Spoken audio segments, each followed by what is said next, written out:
फलेषु कदाचन मा कर्म फलहेतुर्भूः मा ते सङ्गोऽस्त्वकर्मणि विहाय कामान्यः सर्वान् पुमांश्चरति निःस्पृहः निर्ममो निरहङ्कारः स शान्तिम् अधिगच्छति।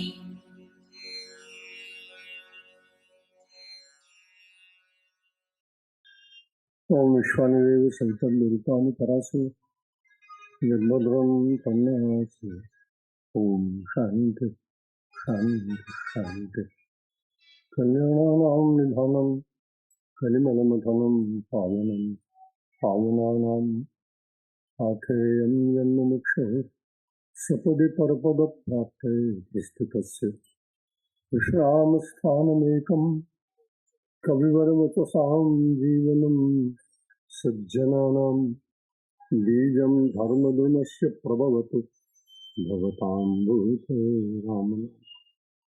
यस्यांखे विधाति भूधरसुता देवापगामस्तके भाले बालविधुर्गले च जरलं यस्य रसविद्यालराट् स्वयं भूतविभूषणः सुरवरः सर्वाधिपः सर्वदा सर्वः सर्वगतः शिवः शशिनिभः श्रीशङ्करः पातु मां। मूकं करोति वाचालं पङ्गुं लङ्घयते गिरिं यत्कृपातमहं वन्दे परमानन्दमाधवम्।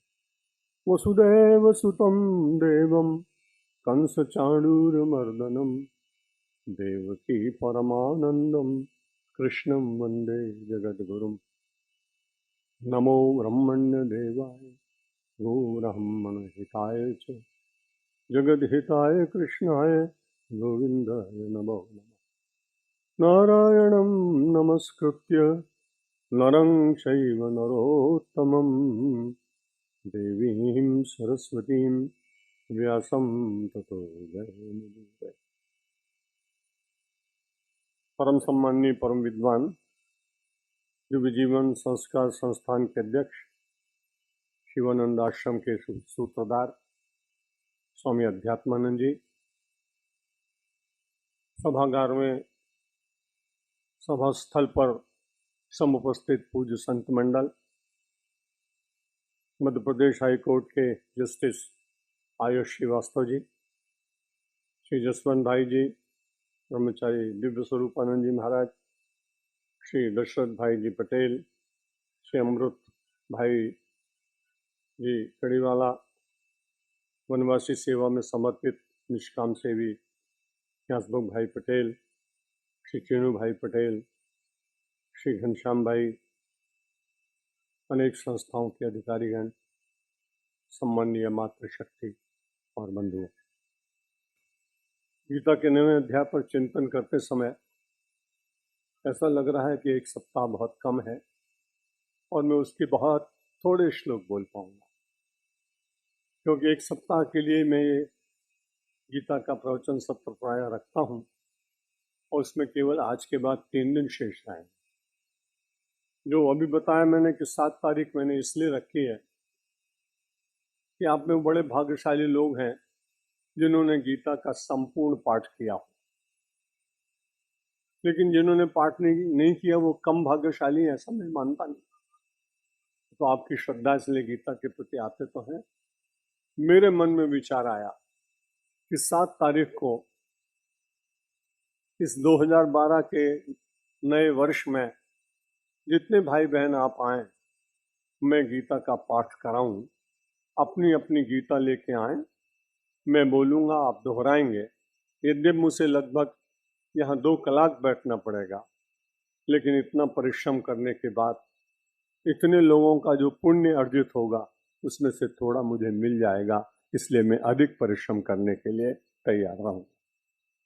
क्योंकि आप अपने आप नहीं कर पाते हैं, ये बड़ी कठिनाई। ये भी थोड़ी चिंता की बात है कि प्रत्येक घर में श्रीमद् भगवद गीता है, ये कहना भी कठिन। किसी मुसलमान बंधु के यहाँ जाएं तो उसके यहाँ कुरान मिलेगी, ईसाई बंधु के यहाँ जाएं तो बाइबल मिलेगी, वेद रखें तो बड़ी अच्छी बात, नहीं रख सकते तो बड़ा विनम्र निवेदन है आपसे कि अपने अपने घर में गीता और रामायण का ग्रंथ रखना ही चाहिए।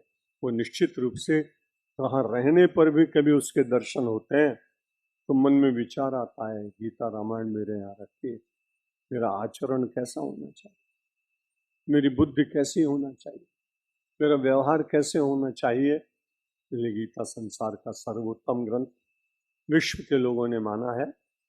चलते हैं, और गीता का ये 9वां अध्याय है ना, तो इसका मुझे तो ऐसा लगता है कि इसके पारायण से और इसके चिंतन से कुछ नवत्व प्राप्त होता है।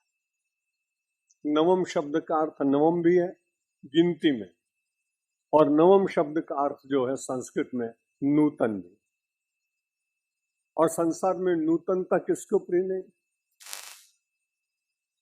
लेकिन तदेव रम्यम रुचिरम नवम नवम तदेव शश्वन् मनसो महोत्सवम् तदेव शोकार्णव शोषणम नृणाम यदुत्तम श्लोक यशोनुगीयते। महर्षि वेदव्यास जी आया, ऐसा कोई संसार में महापुरुष हुआ नहीं जिसने ज्ञान के लिए ब्रह्मसूत्र दिए, जिसने नीति और व्यवहार के लिए महाभारत दिया, जिसे जीवन के लिए व्यवहार और आत्मज्ञान के लिए श्रीमद् भगवद गीता जैसा पावन और साथ ही साथ श्रीमद् भागवत जैसा परम रसमय ग्रंथ प्रदान किया। वो महर्षि वेदव्यास का श्लोक अचानक नवम शब्द बोलने के साथ परमात्मा ने बुद्धि में प्रकट किया। तदेव रम्यम रुचिरम नवम नवम। जब आप भोजन कई बार नहीं करते हैं बीमारी के बाद, तो मैंने वहां रोगियों को कहा है, सुना है, मेरी रुचि नहीं है खाने, लेकिन भगवान का चरित्र सुनने के बाद में रुचि बहुत अच्छी बन जाती है। तदेव रुचिरम, इसलिए भूख बढ़ाना चाहो तो भी भगवान का नाम लेते रहना। तदेव रम्यम रुचिरम नवम नवम। भगवान का चरित्र, भगवान का दर्शन, भगवान की वाणी, भगवान की गीता, ये हम सब लोगों को नवत्व प्रदान करती है, फ्रेशनेस। तदेव रम्यम रुचिरम नवम नवम तदेव रम्यम, बहुत ही सुंदर है। जिनके पास पैसा ना हो उन्हें आवश्यकता नहीं है कि वो स्विट्जरलैंड और कश्मीर जाए, वो बैठ के भगवान के चरित्र और उनकी लीला पढ़ते हुए, उसका अर्थ समेत पाठ करते हुए पढ़ेंगे तो वो सारी रम्यता, प्रकृति की, परमात्मा की, चेतन की, अचेतन की, विश्व की, वो सारी रम्यता धीरे धीरे पहले आपके दृश्य में उतरेगी, फिर हृदय में उतरेगी, फिर बुद्धि में उतरेगी, फिर आचरण में उतरेगी, फिर दिनचर्या में उतरेगी, फिर रोम रोम में उतरेगी, और फिर तो आप ऐसे ही रम्य हो जाएंगे जैसे भगवान है। क्योंकि मोरे मन यस दृढ़ विश्वासा राम ते अधिक राम कर दासा। राम के दास में और राम में फिर अंतर नहीं रह जाता। तदेव रम्यम रुचिरम नवम नवम तदेव शश्वत मनसो महोत्सव। मन का उत्सव ही परमात्मा की कथा में है, परमात्मा की लीला में है, परमात्मा के नाम में है। और हमारी संस्कृति तो पूरी उत्सव प्रधान है। वैसे व्यक्तिगत रूप से मैं ज्योतिष पर बहुत विश्वास नहीं करता हूँ, पर मैं उसको छोटा भी नहीं बताता। इसलिए नहीं बताता हूँ कि पंचांग इतने अच्छे बनाए उन सब ने कि हर तीसरे दिन कोई न कोई उत्सव निकलता है, और आदमी को कितना आनंद। जो पंजाब का आदमी उत्सव मनाएगा तो भांगड़ा, और बड़े अच्छी तरह से तंदूर की रोटी और कुलचे, और गुजरात के आदमी ने उत्सव मनाया तो रस, और बहुत अच्छे अच्छे सुंदर पदार्थ इतने ज्यादा हैं कि उनका नाम लूंगा तो मेरे भी मुंह पानी आएगा और आपके भी आ जाएगा। तदेव रम्यम रुचिरम नवम नवम तदेव शश्वन मनसो महोत्सवम। बाहर का उत्सव नहीं, मन का उत्सव होना चाहिए। क्योंकि कई बार उत्सव में जाने के बाद भी कोई परिवार का व्यक्ति विवश करता है कि चलना पड़ेगा, सामाजिक परंपरा है, अपना संबंध है। वो कहता मारो मन तो नहीं पर तू कह चल मारे चालू करशे। कभी कभी बीच में थोड़ी थोड़ी गुजराती बोलूंगा, आती नहीं मुझे। और अध्यात्मानंद जी जैसे प्रखर विद्वान बैठे हों और यहाँ साक्षर और प्राध्यापक गण हो तो केवल इसलिए क्योंकि आप सबको बड़े अच्छे स्वभाव के लोग हैं। आपको एक जैसा भोजन हरदम अच्छा लगता नहीं, इसलिए आप थोड़ा सा और विशेष रूप से गुजराती भाई बहन अगर थाली में अथाणु न हो तो मजा ना आए। चटनी तो जो ये है, इसलिए कभी कभी बीच में मैं गुजराती भाषा जो बोलूंगा तो समझ लेना कि मेरे व्यंजन के बीच में आपने मुझे अथाणा रखने का अवसर प्रदान कर दिया है।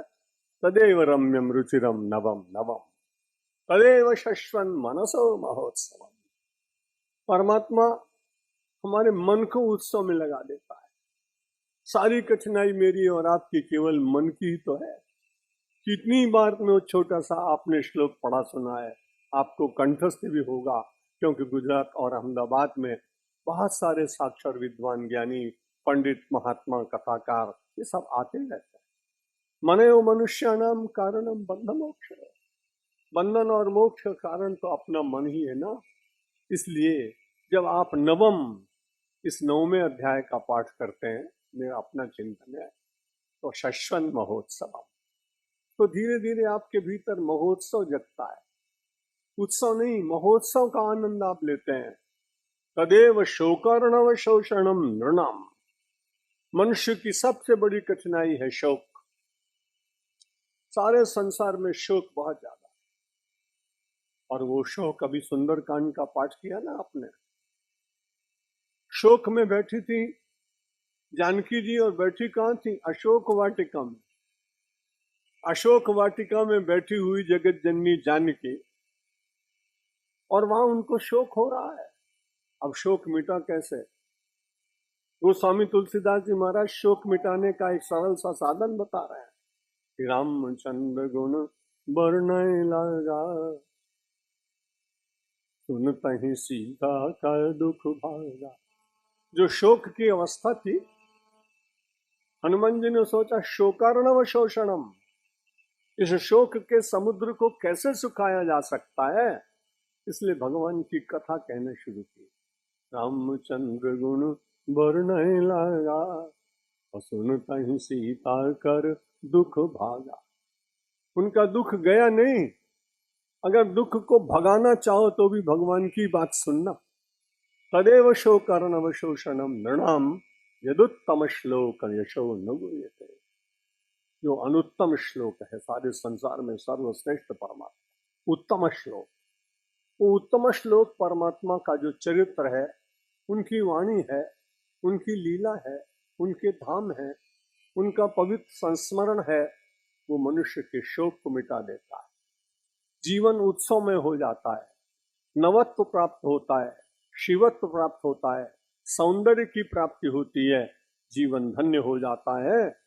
आज भगवान श्री कृष्ण गीता में कहते हैं, नचमत्स्थानि भूतानि पश्चिमे योगमैश्वरम भूत भ्रन्न च भूतस्थो ममात्मा भूत भावना। ममात्मा भूत भावना, मैं सारे संसार के प्राणियों का उत्पादक हूं। मैं सारे संसार के जितने प्राणी हैं उनका पोषक, जितने संसार के प्राणी हैं उनका, उनकी स्थिति, उनका उत्पादन, उनका पोषण और उनका प्रलय, ये सब भगवान कहते हैं मेरे द्वारा होता है। लेकिन एक बड़ी बात कही, अगर भगवान को कोई ये कह देता कि आप बड़े जादूगर हैं, अच्छा नहीं लगता। पर अर्जुन को खुद कहते हैं आज मेरा जादू देख, पश्चिमे योग महेश्वरम, मेरा जादू मैं तुमको बताता हूं। अर्जुन सोचा अरे अभी तो मैंने इनका रास देखा था, नृत्य देखा था, युद्ध की लीला देखी थी, इनके पावन तत्व ज्ञान का तत्व स्वरूप का दर्शन किया था, और आज तो कह रहे हैं पश्चिमे देख मेरी जादूगरी। अर्जुन बड़ा सजग हो गया, और सच में जादूगर बहुत जल्दी आकर्षित करता लोगों को। मेरी बड़ी दुर्बलता है, इतने उत्तर वय का हो जाने पर 80 वर्ष में भी सड़क पर जाते जाते अगर कभी मदारी का खेल दिखना को, तो मैं तो चुपचाप गाड़ी दूर खड़ी करके उसे देखने के लिए जाता हूं। और जब वो कहता है जमूरे खेल दिखाऊं, तो मदारी कहता है, जमूरा कहता है हाँ दिखाओ। वो मुंह से बजर बट्टू निकालता है, एक कबूतर के 2 कबूतर बना देता है, $1 के $50 बना देता है। ये सब देख के बड़ा आश्चर्य होता है, इतना पैसे वाला आदमी हो के सड़क पे खड़ा हुआ है। पर मैं जमूरे से पूछता हूं कि हम लोग तो इतनी देर से खड़े 15 मिनट से, ये भूल गए कि हम कुछ हैं, मुझे कोई देखेगा, इस बात की भी चिंता नहीं हुई। पर तो खाली तू तो चुपचाप बैठा हुआ मदारी के खेल देख रहा है। तो बोलता है पश्चिम योगम ऐश्वरम, मैं तो इसकी जादूगरी देख रहा हूं क्योंकि आप पहली बार देख रहे हैं ना। और मेरे लिए बड़ी विचित्र बात है कि नटकृत विकट कपट खगराया, कि नट से वो कहीं न व्यापय माया। नटकृत विकट कपट, वो नट जो विकट कपट कर रहा है उसको मैं जानता हूं, इसलिए आपके ऊपर उसके नटत्व का प्रभाव हो सकता है। नट सेवक कहीं न व्यापय माया, नट के सेवक को कभी माया व्याप्त होती नहीं। इसलिए भगवान कह रहे हैं कि मेरी माया के द्वारा तो नचाया जा रहा है अर्जुन, इसलिए मैं ही इसको कह दूं पश्चिम योगम ऐश्वरम, मेरा ऐश्वर्य देख, मेरा जादू देख। क्या है? भूत भर्ण च भूतस्थो ममात्मा भूत भावना, न च मस्तानी भूतानी पश्चिम योगम ऐश्वरम। भगवान कहते हैं देखो मैं सब में हूं, लेकिन मैं किसी में नहीं। अब ताजुब की बात है ना, जब परमात्मा सब में और फिर कहता है मैं हूं नहीं किसी में, तो यही तो सबसे बड़ा आश्चर्य है, क्योंकि वो किसी से लिप्त नहीं होता, वो किसी में नहीं। संसार में जितना भी बंधन है वो ममत्व के कारण है, आसक्ति के कारण है। परमात्मा जगत के बीच में रहता हुआ भी निरासक्त है। कहां तो वो बड़े प्रेम से सीता माता के लिए दुखी होकर रो रहे हैं।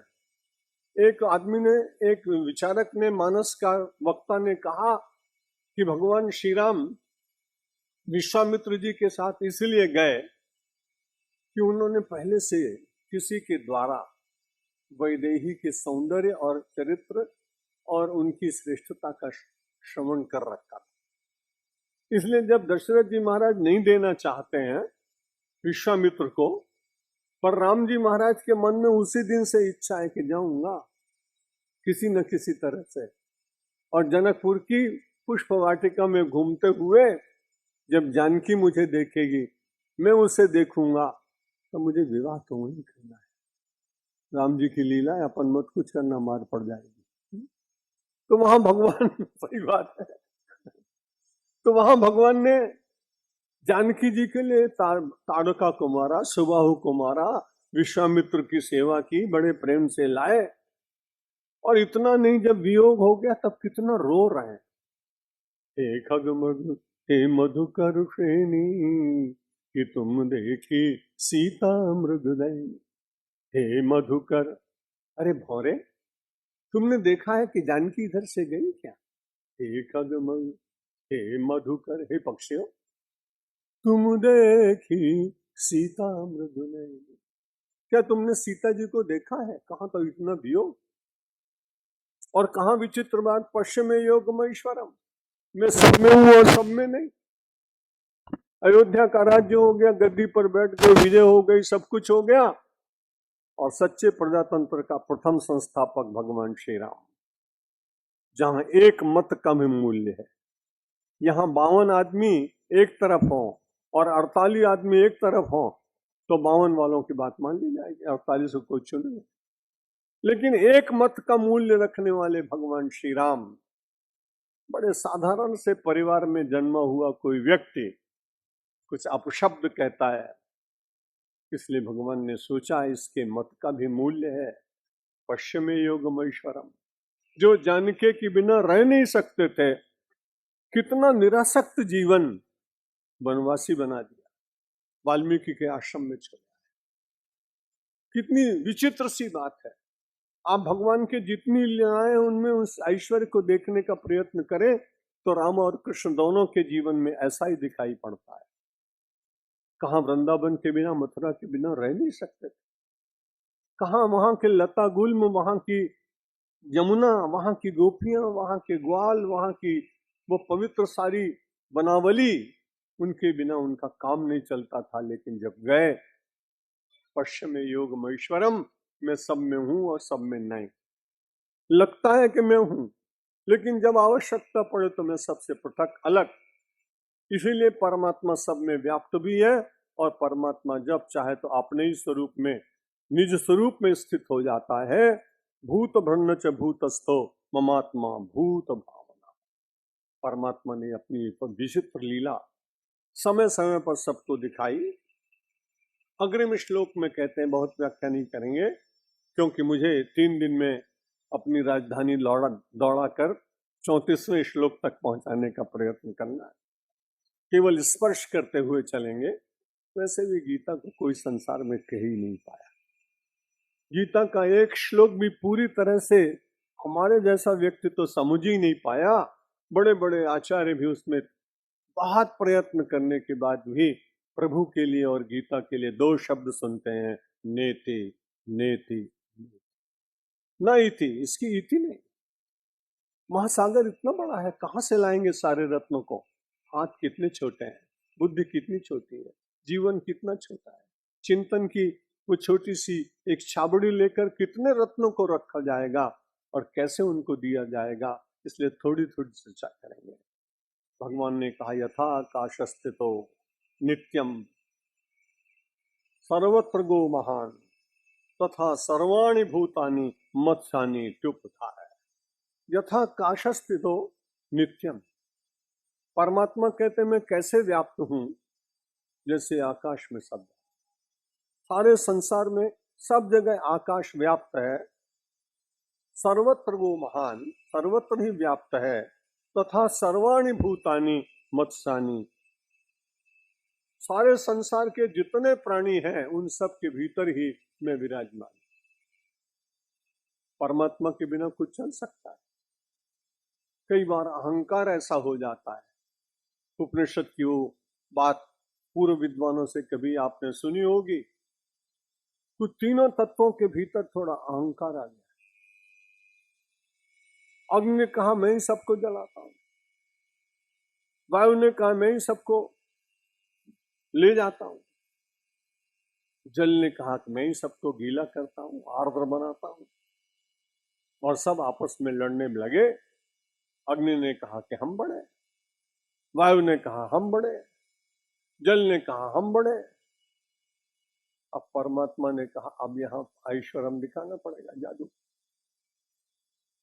परमात्मा ने बड़ा विचार किया और पहुंचे, और पहुंचने के बाद में एक दूसरा स्वरूप धारण किया, और स्वरूप धारण करने के बाद में एक छोटा सा वृक्ष का पत्ता, एक पान लेकर रख दिया, और रखने के बाद पवन से कहा एतद वह, इसको उड़ा के ले जाओ। बड़ा प्रयत्न करने पर भी वो छोटा सा पत्ता पवन के द्वारा उड़ा ही नहीं। अग्नि को उस बदले हुए ईश्वर के स्वरूप ने कहा एतद दह, इसको जला दो। बहुत प्रयत्न करने पर भी अग्नि उसको जला नहीं पाई। पवन को कहा एतद वह, इसको ले जाओ, इसको उड़ा के ले जाओ। लेकिन वो कुछ नहीं कर सके। जब नहीं कर सके तो उसके बाद भगवान ने अपना स्वरूप प्रकट कर ईश्वर से कहा जो कुछ भी दिखाई पड़ रहा है उसके भीतर मैं हूं। मस्तानी तुम उद्धार है, मेरा स्थान सबके भीतर है, और यदि मैं उनको प्रेरणा न करूं, यदि मैं उनके भीतर स्फुरित न हूं, तो ये संसार कुछ भी नहीं कर सकता है। इस बात को विचार करना चाहिए मुझे और आपको सबको, कि जब जब भी कोई सफलता मिलती हो तो आपकी नहीं है, उसके भीतर परमात्मा का अनुग्रह और परमात्मा की कृपा छिपी हुई है। जो लोग उसको नहीं देख पाते उनका धीरे धीरे अहंकार बढ़ता है, और इतना अहंकार बढ़ जाता है कि रामायण में गोस्वामी तुलसीदास जी महाराज बड़ा अच्छा वर्णन करते हैं अहंकारी का। रात हो गई, एक पक्षी जिसको हिंदी प्रांतों में टिट्टी भी कहते हैं, यहाँ क्या कहते हूं मुझे मालूम नहीं, तो रात को जब वो सोता है तो दोनों पैर ऊपर कर लेता। और पक्षियों ने पूछा, तुम दोनों पैर करके ऊपर और फिर सोते हो? अरे उनका तुमको मालूम नहीं, अरे आकाश गिर पड़े तो कौन थामेगा। राजनीति में ऐसे टिट्टी भी बहुत ज्यादा है। रावण भी यही कहता है, उमा रावण ही अस अभिमाना, जिमी टिट्टी भी खग सूत उताना। रावण को ऐसा अभिमान हो गया जैसा टिट्टी भी नाम के पक्षी को हो जाता है। वो दोनों अपने पैर ऊपर करके सोता है कि आकाश गिरेगा तो मैं थाम लूंगा। जब ये मैं टिट्टी भी का बन जाता है तो उसके बाद बड़ी कठिनाई होती है। निवेदन ये करना चाहता हूं, हर सफलता में परमेश्वर को समर्पित आपका शीश झुका रहना चाहिए, आपको बहुत मिलेगा। और जितने बड़े लोग होते हैं वो झुकना जानते हैं। अभी कुछ दिनों पहले ही अन्ना हजारे ने एक बड़ी अच्छी बात कही थी कि लोग मुझे काफी गाली वाली दे रहे हैं। तो किसी ने पूछा, आपको कैसा लग रहा है? बोला, जिसमें फल होते हैं उसी में लोग पत्थर मारते हैं, सूखे पेड़ को थोड़ी कोई मारेगा। क्या बढ़िया बात। गोस्वामी तुलसीदास जी कहे, तुलसी संत सुअंब तरु फूली परहि पर हेतु, इतुते वे पाहन हनत उतुते वे फल दे। तुलसी संत सुअंब तरु, संत तो आम के पेड़ की तरह, आम के वृक्ष की तरह होता है।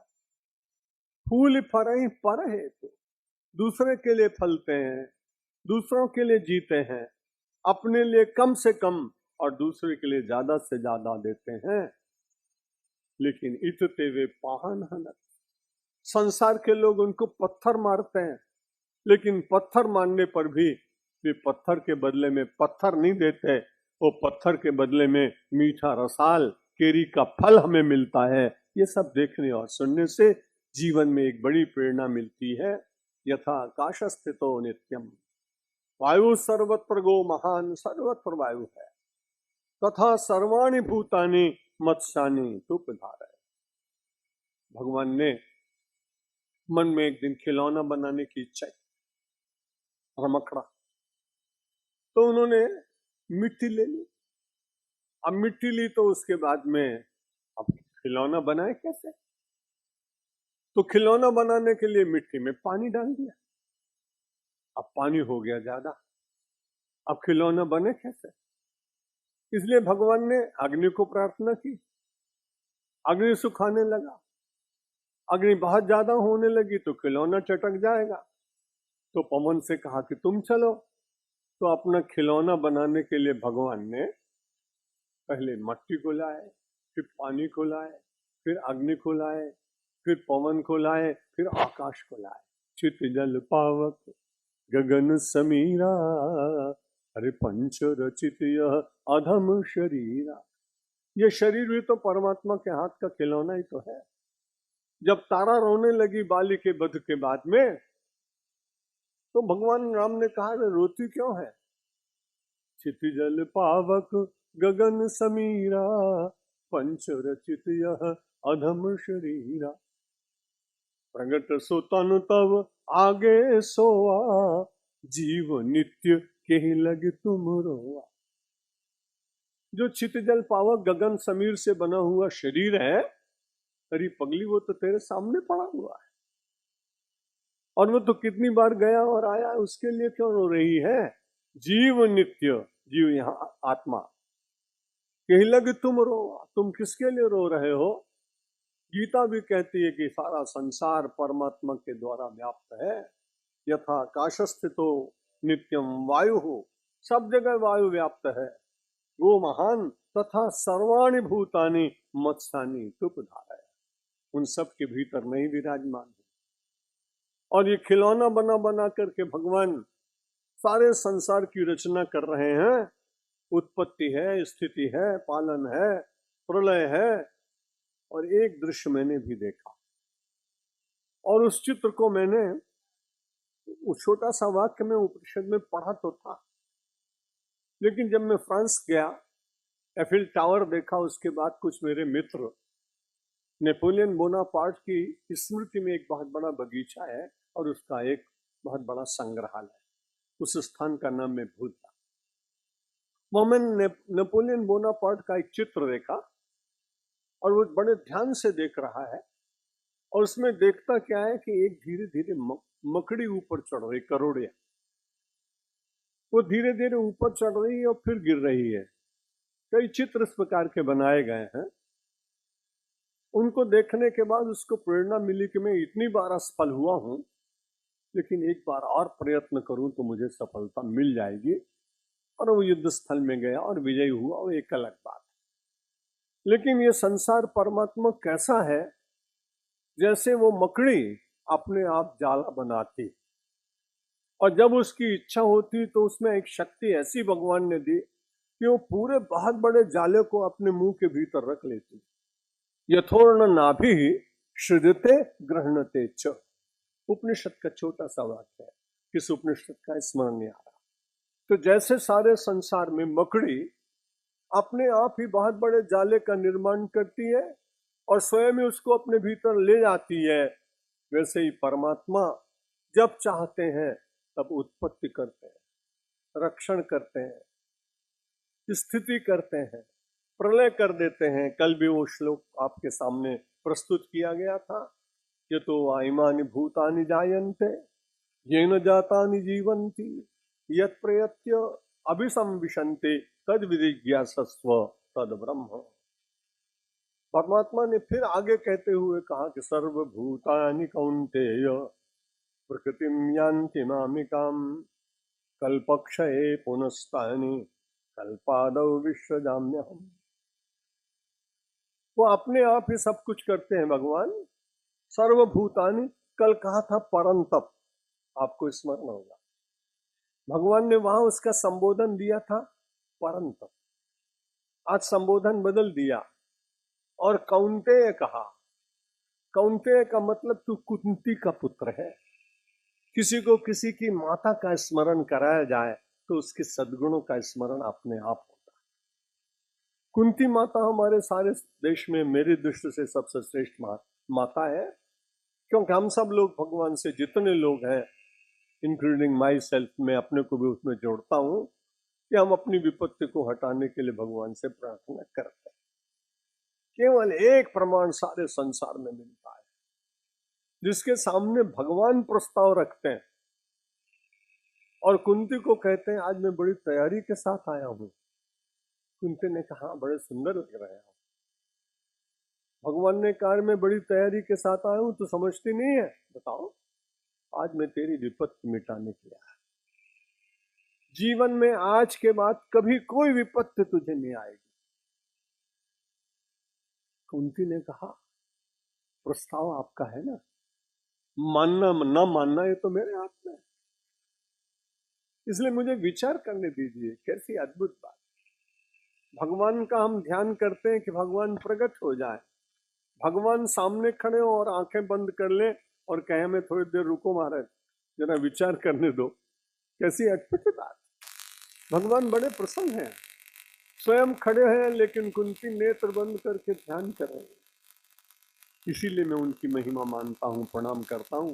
सारे संसार की जितनी महिलाएं हैं उनमें सर्वश्रेष्ठ माँ कुंती। कुंती ने कहा आप मेरी विपत्ति मिटाने आए, इससे बड़ा और क्या हो सकता है। लोग तो विपत्ति मिटवाने के लिए कितने अनुष्ठान करते हैं, कितने तंत्र मंत्र करते हैं, कितने योगियों के पास जाते हैं, और मेरे आराध्य प्रभु तुम स्वयं आए, मेरी विपत्ति मिटाने का प्रस्ताव रखा। आपके साथ असहमत हो रही हूं, इस अपराध के लिए मुझे क्षमा कर देना। क्यों, क्या हो गया? कुंती ने कहा आपने कहा मैं विपत्ति मिटाने के लिए आया हूं, मैं आपसे प्रार्थना करती हूं मेरी विपत्ति सारे जीवन के लिए दे। विपदा संतु न शश्वत तत्र तत्र जगत गुरु भवतो दर्शनम यत् स्यात् अपुनर्भव दर्शन। विपदा संतु न शाश्वत। मेरी विपत्ति मिटाने की बात तो बहुत दूर की हो गई। मैं तो एक ही प्रार्थना करती हूँ, एक क्षण भी मेरे जीवन में से विपत्ति नष्ट ना हो, मैं विपत्ति के बीच में रहूं, मेरी ये प्रार्थना है। अरे पागल हो गई, ऐसा मांग रही हो, क्या मिलेगा इससे? उसने कहा तत्र तत्र जगत गुरु। हे जगत गुरु भगवान श्री कृष्ण, जब जब विपत्ति आती है एक बड़ा लाभ है मुझको, मुझे ध्यान नहीं करना पड़ता है, वो विपत्ति के साथ आप स्वयं ही आ जाते हैं। ध्यान करने से नहीं आते, विपत्ति के साथ आ जाते हैं। इसलिए आपसे प्रार्थना करती हूँ कि मेरी विपत्ति शाश्वत हो जाए। और जब विपत्ति में आप आ जाते हैं तो तीसरा लाभ और होता है महाराज, क्या सुंदर बात। तत्र तत्र जगत गुरु भवतो दर्शनम यत् स्यात्। फिर लोग आपको देखते होंगे, मैं दर्शन करती हूँ। विपत्ति में भगवान का दर्शन नहीं होता। हमारे एक भक्त है, वो बहुत उदास रहा करते हैं। मैंने उनसे कहा भाई उदास क्यों रहते हो, प्रारब्ध का खेल है। तो उसने मुझे ही कहा तुम्हारे ऊपर ये विपत्ति आवे तो तुमने खबर पड़े, तुमने तो रोज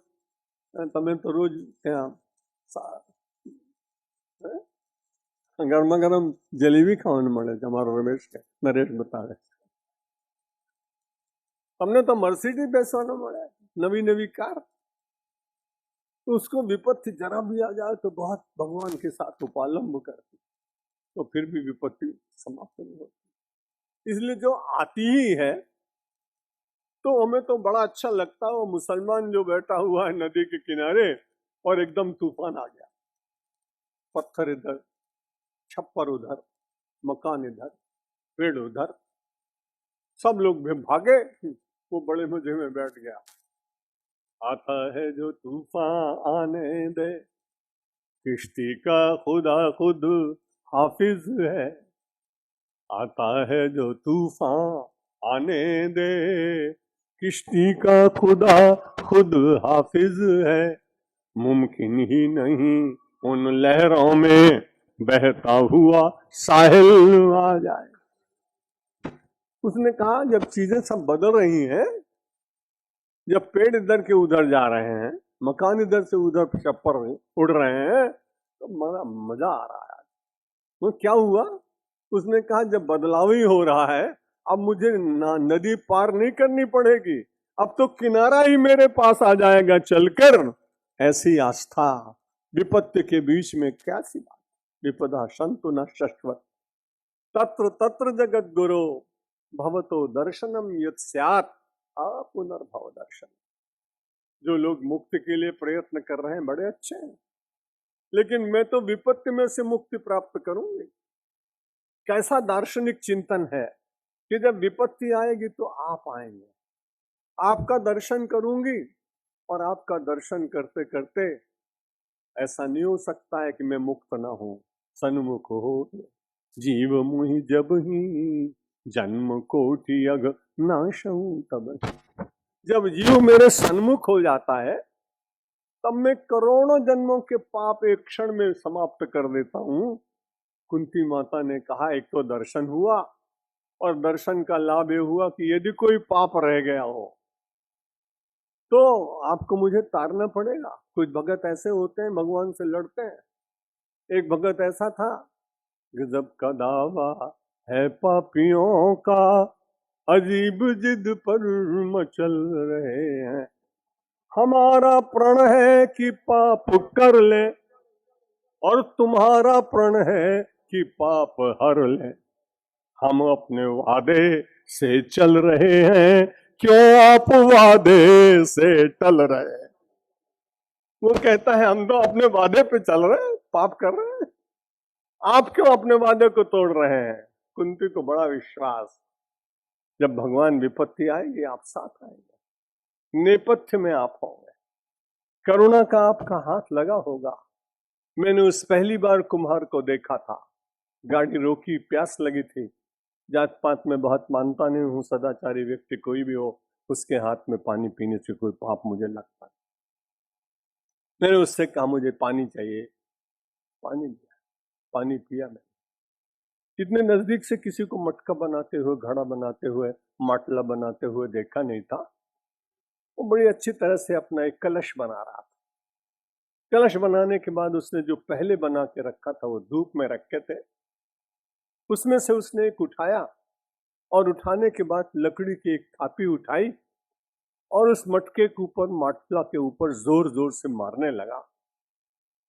मैंने कहा, भाई तुमने इतनी मेहनत की है, इतनी जोर से लकड़ी की थापी मार रहे हो तुम, ये तुम्हारा मटका, ये तुम्हारा माटला टूट जाएगा तो कौन खरीदेगा? उसने कहा, पहली बार कुम्हार के पास आए हो? मैंने कहा, बोला आपने देखा नहीं, मैं जहां जहां ऊपर से लकड़ी की थापी से मार रहा हूं, वहीं वहीं मैंने अपना हाथ भी तो लगा रखा है। हम सब परमात्मा के हाथ के माटले। मेरा वो कुम्हार, जब जब विपत्ति आए तो समझना करुणा का हाथ भीतर है, ऊपर से केवल थापी लग रही है। आपको कुछ नुकसान नहीं होगा, आपको कोई हानि नहीं होगी। विपद संतो न शाश्वत तत्र तत्र जगत गुरो भवतो दर्शनम यत् स्यात् अपुनर्भव दर्शनम। मुझे तो बिना प्रयत्न किए हुए सब कुछ भगवान अपने आप दे देंगे। इसलिए बड़े प्रेम से भगवान ने कहा कि देखो, सर्वभूतानि कौन्तेय। ये कौन्तेय में बहुत समय निकल गया, अब क्या किया जाए। लेकिन यदि कुंती का स्मरण नहीं करता तो कौन्तेय की महिमा समझ में कैसे आ? जिसकी माँ इतनी महिमामयी रही हो, उसका बेटा कितना महिमावंत होगा, ये अपने आप समझने की बात। प्रकृतिम यान्ति भूतानि कल्पक्षय पुनस्तानि।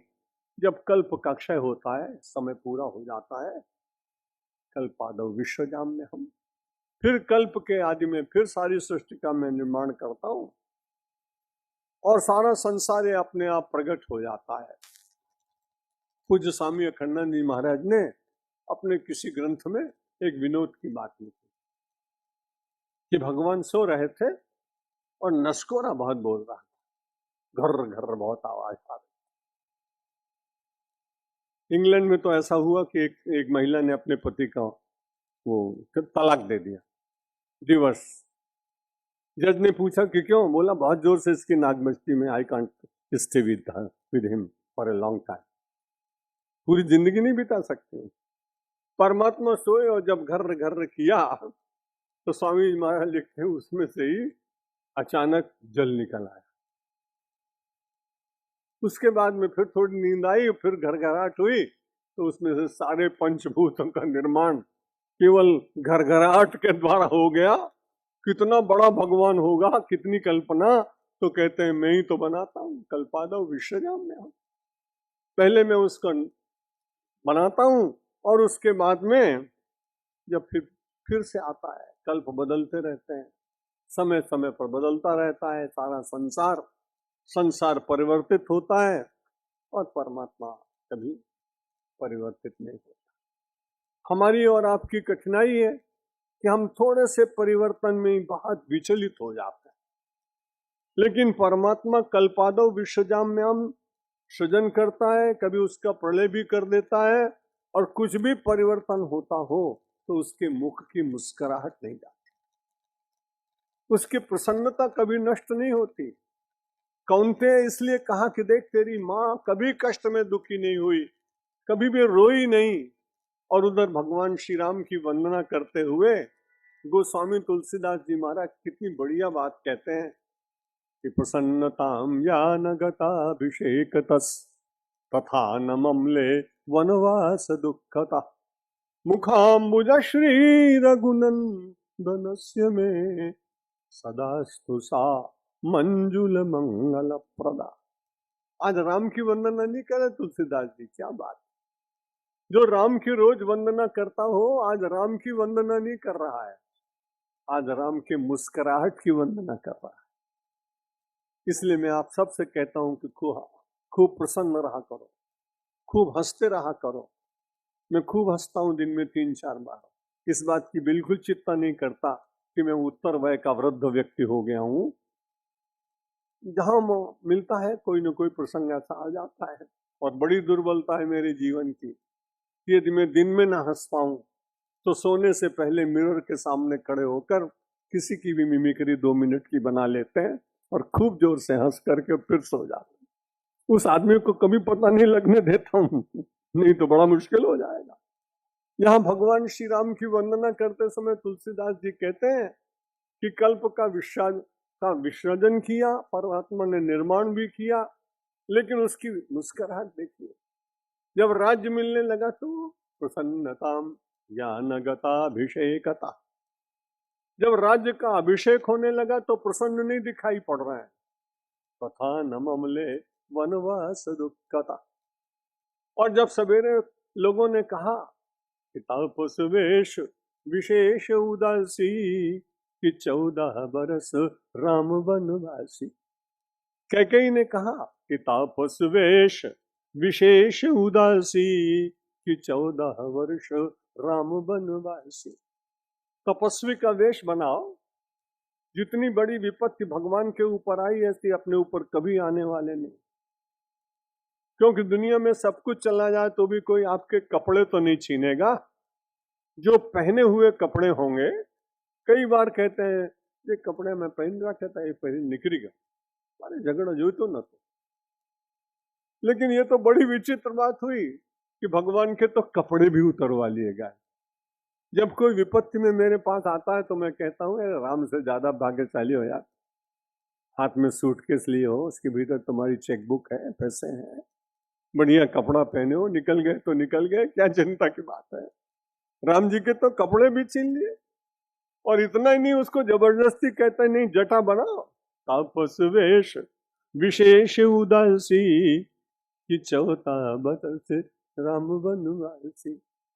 एक रामचरितमानस के वक्ता ने बड़ा अच्छा अर्थ किया कि जब कैकेयी ने राम जी से कहा कि उनको 14 वर्ष तक वनवास में जाना है और ये कहा कि उदासीन होके जाए, राम जी बड़े प्रसन्न हुए।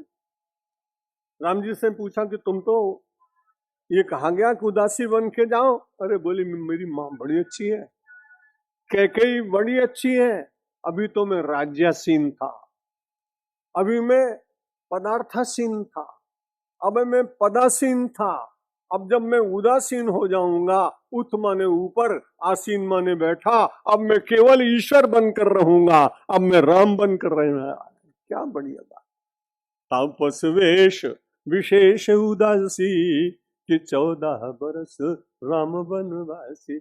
मुखाम्बुज श्री रघुनंदनस्य में सदास्तु सा मंजुल मंगल प्रदा।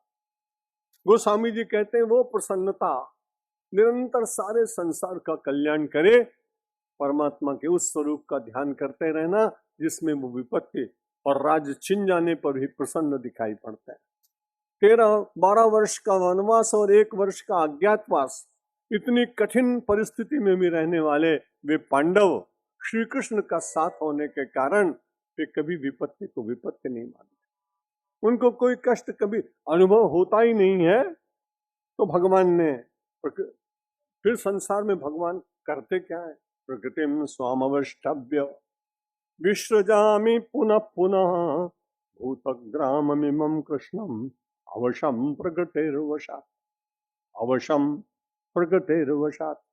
भगवान कहते मेरी इच्छा तो कुछ होती नहीं, लेकिन जैसे हम सब भी विवश होते हैं कभी, ऐसे परमात्मा भी प्रकृति के द्वारा विवश होता है, क्योंकि उसका भी निर्माण उसी ने किया है।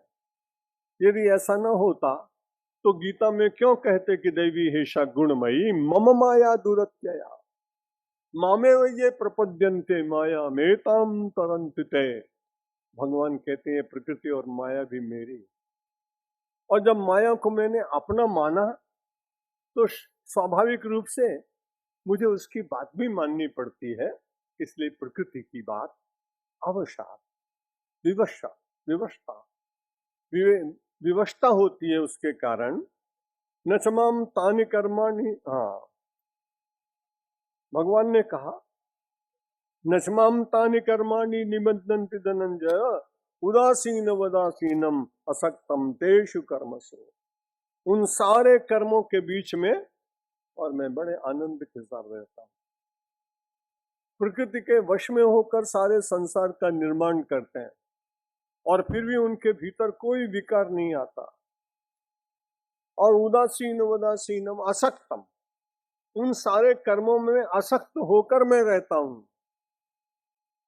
परमात्मा जब प्रकृति के द्वारा, माया के द्वारा संसार का निर्माण करता है तो उसको अनेक रूप धारण करने पड़ते हैं।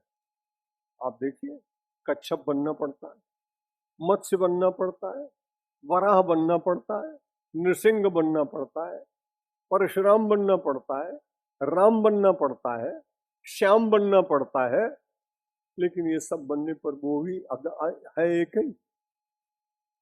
अभी थोड़े दिनों पहले 19 सितंबर को मेरे भौतिक शरीर का 80वां जन्म दिवस टोरंटो में मनाया गया। मुझे उन बातों में बहुत रस नहीं, लेकिन व्यवस्था, एक बहुत अच्छा बकिंगम पैलेस में फोटो का काम करने वाले एलिजाबेथ से भी उनको इनाम मिला। वो वहां आ गए लंदन से, बोले महाराज आज आपकी फोटो लेना। ले लो। बोले अलग अलग पोज में लेना है। मैं बड़ा परेशान हुआ, 1 घंटे में इतने पोज बदले, बड़ा एल्बम तैयार कर दिया। अब मैं हर पोज में अगर ये सोचता कि जो पोज मैंने बनाया है वो मैं हूं, तब तो बड़ी तकलीफ होती। लेकिन हर पोज के बाद मुझे ही लगता था सत्यमित्रानंद है, वो पोज बदल रहा है।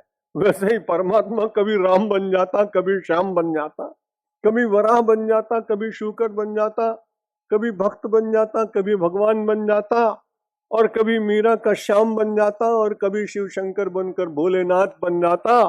वो नाना प्रकार के प्रकृति को अवलंबन करने के बाद में न चमाम तानि कर्माणि निबध्नन्ति, वो सारे मेरे स्वरूप मुझको बांधते नहीं, वो उन सब से अलग रहते हैं। हमारी बड़ी कठिनाई की हर एक चीज में कोई ना कोई बंधन शेष रहता, और उस बंधन के बहुत सारे सूत्र जब एकत्र हो जाते हैं तब उस आसक्ति के बहुत बड़े रस्से में बंधे बंधे हम अपने जीवन में वेदना, कष्ट, विरह, ताप, संताप, अनुताप ग्रहण करते हुए जीवन यूं ही व्यतीत कर देते हैं। जीवन तो मिला है आनंद के लिए। उदासीन वदासीन असक्तम तेषु कर्मसु, मैं उदासीन वत संसार में आसीन रहते हुए और असक्तम उन सारे कर्मों के बीच में मैं बिल्कुल अनासक्त होकर संसार, तस्मात् असक्ता। भगवान गीता में कहते हैं इसलिए तुम्हें जो काम करना है ना, वो आसक्त रहित होकर करो। कल भी आपको निवेदन किया था, पद्म पत्र में वाम्बसा, जैसे कमल का पत्र निरासक्त भाव से जल के बीच में रहता है, वैसे ही हम सब लोगों को परमेश्वर की कृपा का अनुभव करते हुए कर्म को बंद नहीं करना है, पलायनवादी होना नहीं। हमारी संस्कृति में स्वकर्मणा तमभ्यर्च सिद्धिम विन्दति मानवः, अपने कर्म को पूजा मानकर करते करते और सिद्धि प्राप्त करने की बात यहाँ कही गई है। अर्जुन बड़े प्रेम से सोच रहा था कि मैं कौनतेय हूं ना, इसलिए मुझको भी भगवान की तरह से निरासक्त होना चाहिए। मेरी माँ सारे संसार में दुख में भी भगवान का दर्शन करती है, मुझे भी वैसा होना चाहिए। ऐसा विचार करते करते उसने सोचा अपने से तो कुछ होने वाला नहीं, इसलिए अब किसी की शरण में चलें। और अर्जुन भी बोला और हम भी बोले, अब सौंप दिया इस जीवन का सब भार तुम्हारे हाथों में, सब भार तुम्हारे हाथों में है, जीत तुम्हारे हाथों में और हार तुम्हारे हाथों में और हार तुम्हारे हाथों में। मेरा निश्चय बस एक यही, एक बार तुम्हें पा जाऊं मैं, एक बार तुम्हें पा जाऊं, अर्पण कर दूं दुनिया भर का सब प्यार तुम्हारे हाथों में, सब प्यार तुम्हारे हाथों में। जो जग में रहूं तो ऐसे रहूं, जो जल में कमल का फूल रहे, ज्यों जल में कमल का फूल है। मेरे सब गुण दोष समर्पित हो, करतार तुम्हारे हाथों में, भगवान तुम्हारे हाथों। यदि मानव का मुझे जन्म मिले, तो तव चरणों का पुजारी बनूं, तो तव चरणों का पुजारी बनूं। इस पूजक की एक एक रग का होतार तुम्हारे हाथों में, होतार तुम्हारे हाथों में। जब जब संसार का कैदी बनूं, निष्काम भाव से कर्म करूं, निष्काम भाव से कर्म करूं। फिर अंत समय में प्राण तजूं, निराकार तुम्हारे हाथों में, साकार तुम्हारे हाथों में। मुझ में तुझ में बस भेद यही, मैं नर हूँ तुम नारायण हो, मैं नर हूँ तुम नारायण हो। मैं हूँ संसार के हाथों में, संसार तुम्हारे हाथों में, संसार तुम्हारे हाथों में।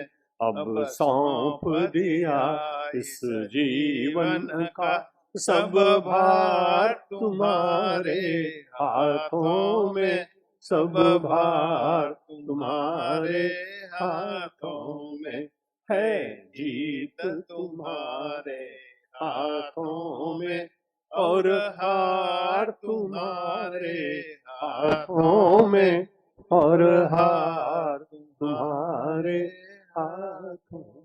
शंकर भगवान की जय, रामचंद्र भगवान की जय, कृष्णचंद्र भगवान भगवान की की जय, जगदम्बे माता की जय, गायत्री माता की जय, पवन सुत हनुमान हनुमान की की जय, सब संतों की जय, गंगा मैया की जय, नर्मदा माता की जय, भारत माता की जय। ओम नमः पार्वती पतये। पतये हर हर महादेव हर। आप सबके भीतर विराजमान मेरे परमात्मा को प्रणाम करके आज का कार्यक्रम पूर्ण होता है। 3 दिन और गीता प्रवचन के शेष हैं। चौथे दिन गीता पाठ करेंगे। आप सब बहुत अच्छी संख्या में आ रहे हैं। आप सब भगवान के स्वरूप को पुनः नमस्कार, धन्यवाद।